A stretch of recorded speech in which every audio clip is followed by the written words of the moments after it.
Hey, thanks again for putting together that video that shows your new knee apparatus. That was pretty cool, and I really appreciated you doing that. So I thought I would just throw together a really quick and dirty video that's just going to show you the different foam options that you could use once you get your apparatus all together, so that you can kind of make an informed decision of which direction that you want to go.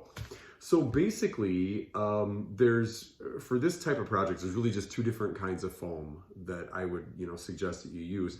The first is going to be the upholstery foam. This is the stuff that you find at the fabric store. It's also called open cell foam because the cells of the foam are open. If you look really close, it almost looks like the pores of your skin. This kind of foam, it's a little on the spendy side, and you only have to use like a hot glue gun to put together.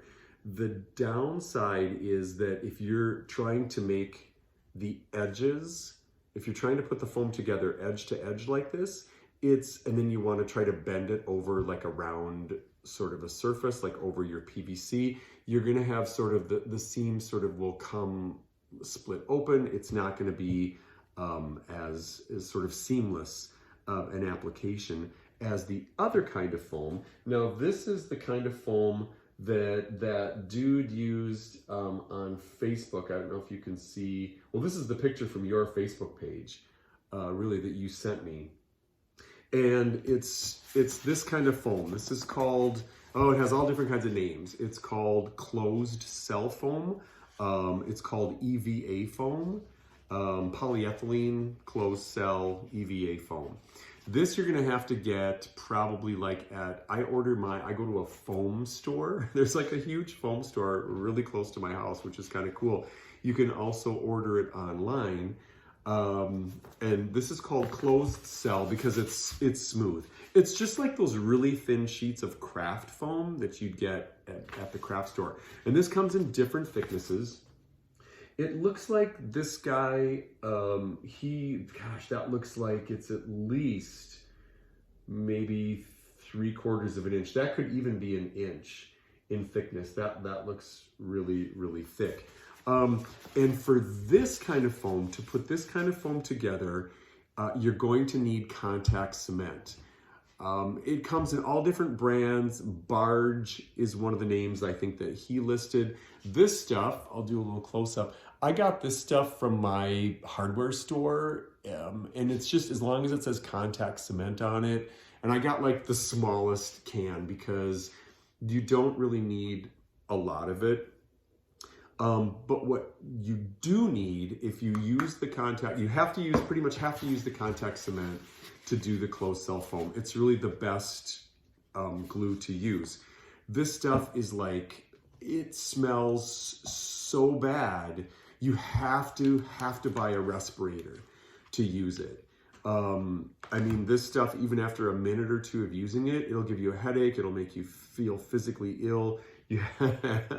I'm really selling it here. You have to use it with the windows open. Make sure the pets, if you have any pets, they are not in the room.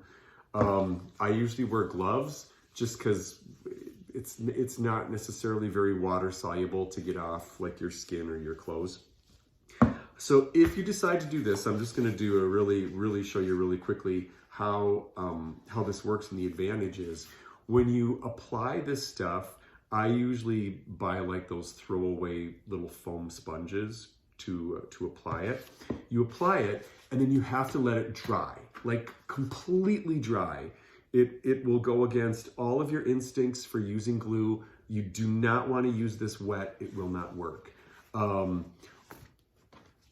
I prepared a little sample just to show you. I feel like I'm doing a DIY show here. So I painted sort of the edges of this foam. You can sort of see it. It's kind of yellow. And it's pretty dry. There's ever so slightly a slight tackiness to it. Kind of like those ladies you see in Walmart that are shopping in their pajamas. That sort of slight tackiness.